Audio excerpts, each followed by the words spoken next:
Guys, another victim na naman ng matutulog na ng maaga. Cheating issue. Nadali rin ako dyan guys eh. Matutulog na daw pero kausap niya yung bago niya. Panoorin Hello? natin. Hello. Ba't hindi ka Ba't napatakot? hindi ka nagre-reply sa mga ano ko, sa mga message ko. Hindi kasi, naantok na ako eh. Nakahiga na ako eh. Nakiga ka na? Eh ang aga pa, anong oras pa lang ah? Eh, Di ba sabi ko sa'yo, maaga ako matutulog kasi naglinis ako ng bahay. eh Napagod ako. saan ka naman napagod? Naglinis ka ng bahay, napagod?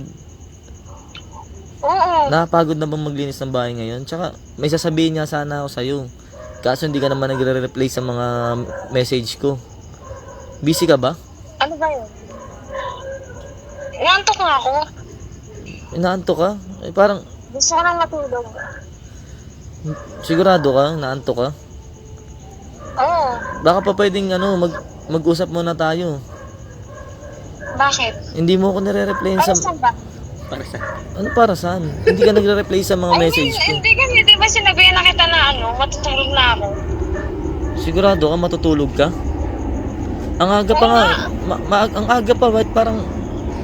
Ang aga mo naman matulog. Naglinis ka ni, napagod. Yung ex ko nga Nakahiga na nga ako, hapon inaantok pala na ako tulog eh. kanina pa. Ah, kanina ka pa inaantok. Oo. Hindi ka naman busy. Hindi naman. Matutulog na ako, magiging busy pa. Eh, kasi hindi ka nagre-reply. Hindi ka man lang nag-good night sa akin. Matutulog ka na pala.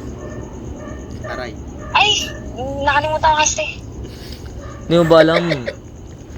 Hindi, kasi napagod. Hindi ko na naisip magpaalam. Hindi mo Alam alam. mo naman na Alam mo, matutulog na ako. pinagloloko mo ako eh.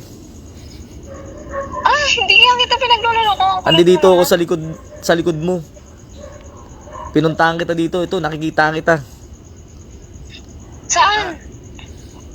Ano, pinagloloko mo pa rin ako? Ano sinasabi mo matutulog ka na? Gago. Ikaw pa talagang gago, boy. Women. Ano? Ba't nandiyan dyan yung ex mo? Sabi mo matutulog ka na. Ba't kasama mo yung ex mo? Ha? Hindi mo naman kailangan magsinungaling. Ba't kailangan mo magsinungaling? Ha? Makakambak yan, boy. Ano? Ba't hindi ka makasagot ngayon? Dahil nahuli kita? Nagloloko ka? Sige, magsama kayo ng ex mo. Comeback is real nga, boy. Diba yun naman yung gusto mo, diba? Hindi, binibidyoan ko kasi para may ebidensya ako sa'yo na ginagago mo ako. Sige na, yan naman yung gusto mo eh. Bye-bye na, bye-bye.